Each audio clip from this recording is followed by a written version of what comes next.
Rampage Jackson, son of ex-UFC fighting champion QUINTON Rampage Jackson, has attacked a pro wrestler at a wrestling event here in Los Angeles. Let's talk about it. All right. Just for some background, Rampage Jackson is the son of the legendary mixed martial arts fighting champion of the UFC, QUINTON Rampage Jackson. And it says here that Raja, being the son of the legendary Rampage Jackson, is also an MMA fighter, a professional MMA fighter at that. But nonetheless, what happened here? It looks like, according to this article, it says son of ex-UFC fighting champion QUINTON Rampage Jackson appears to assault a pro wrestler at an LA show. It says son of former UFC champion QUINTON Rampage Jackson appears to brutally attack a pro wrestler during an indie show in Los Angeles on Saturday night.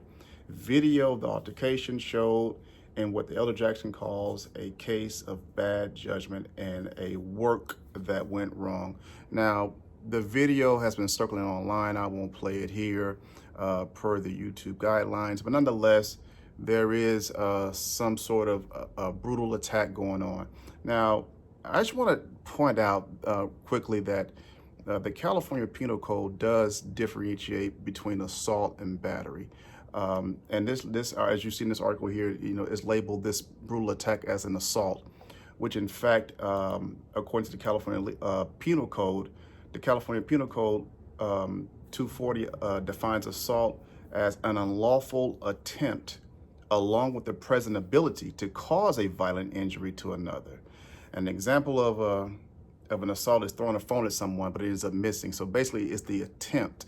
Battery, on the other hand, in California, battery in the California Penal Code 242 defines battery as the willful and unlawful use of force or violence on another person, even if it doesn't cause injury or actual pain, but it's the actual willful and unlawful force of violence. So here, if the video that is circling around showing that Rampage Jackson actually using willful and deliberate force, that would be classified as a battery.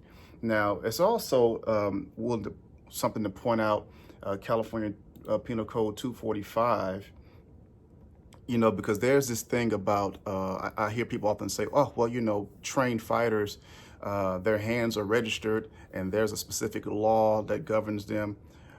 I have never read or seen a law that actually governs, for fighters or mixed martial artists or martial artists, period, if you're trained in combat. However, in California, we do have a penal code, section 245, where it states that any person who commits an assault upon a person of another with a deadly weapon or an instrument other than a firearm shall be punished by imprisonment in the state prison for 2, 3, or 4 years, or county jail not exceeding a year, and so on and so forth. So I have seen California prosecutors use this particular penal code where it's considered to be some sort of assault with a deadly weapon, because they have certain trained knowledge and skills about how you punch someone. So if you are a trained fighter, prosecutors sometimes try this.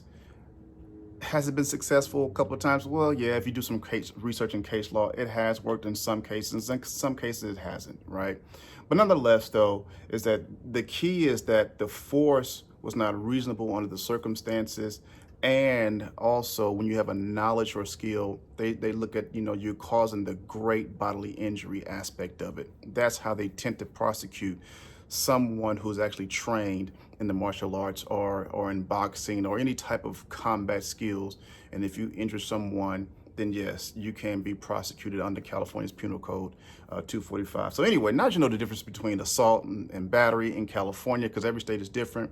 Now you know the difference here. And if you look at the video, clearly if he's actually punching and beating the other wrestler, then that would not classify as assault, because he's actually willfully and unlawfully using force. So that would be battery in California, just to make the distinction. But nonetheless, So what is the background here? What happened? You know, why would Raja Jackson just all of a sudden just start brutally attacking this guy? Well, if you look here, it says there's a pro wrestler by the name of Stuart Smith, who's the one that Raja that you see on the video beating. It says here, there is a video. There's a video that shows Smith crushing the can on the side of Raja Jackson's head. And this is like before the actual event took place. They're backstage or behind the venue and amongst the other wrestlers. And when he goes back there to talk to the wrestlers, then Stuart Smith, I guess, I don't know if he knew who Raja Jackson was. I don't even know if they knew each other. The facts are still sketchy, so they're still investigating. But Stuart Smith approached Raja Jackson and crushed a can over his head. And, you know, someone has said that, oh, he crushed a can over his head, you know, as a wrestling technique, you know, to say, hey, you know, this is all a part of the actual script. No one knows yet. I mean, like I said, they're still investigating, but that's what happened. And as a result of that, Raja Jackson became very, very upset. And then, I don't know, it says here that there's another video that showed another wrestler telling Raja Jackson that, hey, give him a receipt. A receipt, it says here, is a pro wrestling term that means a legitimate strike or attack, usually as a form of retribution for a wayward spot during a match. So it says here that there's a video there that shows another wrestler telling him that to, hey, when you know, we're gonna let you get in the ring. When you get in there, give him his receipt, give him Mr. Stuart Smith his receipt. And so as a result, the wrestling match ensues sometime later, and then Raja Jackson gets into the ring, and the video shows Raja actually attacking Stuart and then brutally punching him while he was apparently unconscious. And it's important to note that in certain sports, right, there are certain defenses to battery. If you're playing football or any, you know, sport, boxing, football, martial arts, you know, while you can't strike someone without their permission as a form of self-defense, you kind of consent to it when you're in particular sports. However, if it's a part of the sport to punch someone like boxing or mixed martial arts, there's some sort of implied consent. The attacking is outside of the actual rules of the sport, so therefore the self-defense would not apply, and therefore that would be just straight up battery under most jurisdictions. So, and what happened here is what a lot of people are alleging that occurred. Like, they did not plan this. This attack went too far. In fact, Mr. Stuart Smith had needed medical intervention because he was unconscious, because after Raja Jackson struck him well over a dozen times, I think it was, somewhere in that he was unconscious and never responded, and it took him a long time to wake up. But he is awake now. That's what is being reported. But that's what people are saying. And it says here, an LAPD spokesperson confirmed that the officers responded to the 85 block of Lankershim Boulevard and took a report.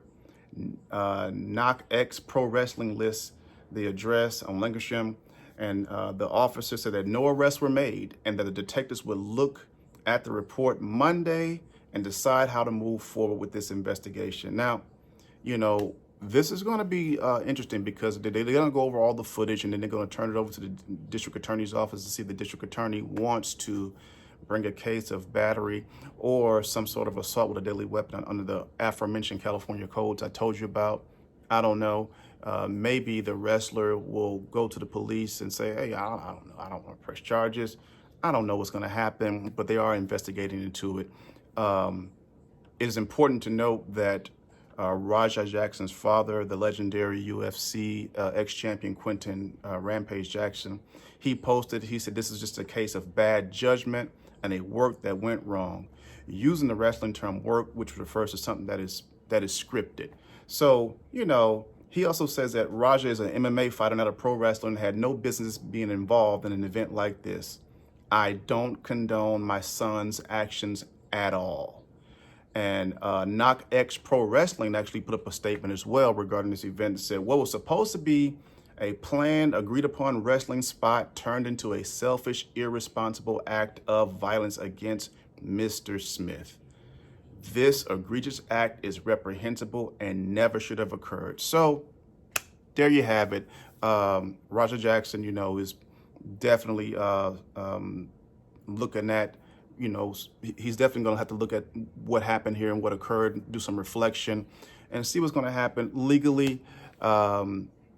This does appear to be one way or the other, but who knows what may happen. I mean, they may work this out behind scenes, which is very, very possible. I don't know. But like I said, this is all going to be taken into account under the LAPD as well as the LA District Attorney's Office, since it's occurred here in Los Angeles. So I want to know what you think. Do you think that the district attorney should take this case up and prosecute Roger Jackson? Or do you think, hey, you know what, this is a part of wrestling, even though it went a little too far, let it go, let bygones be bygones? Or, I mean, I don't know. You tell me, do you have any, what solution would you play, you know, in this situation? If this was someone that you're affiliated with, or something that you know about, what do you think? I would love to hear your thoughts. Like, comment, share, subscribe. It's your brother, Attorney Jeff.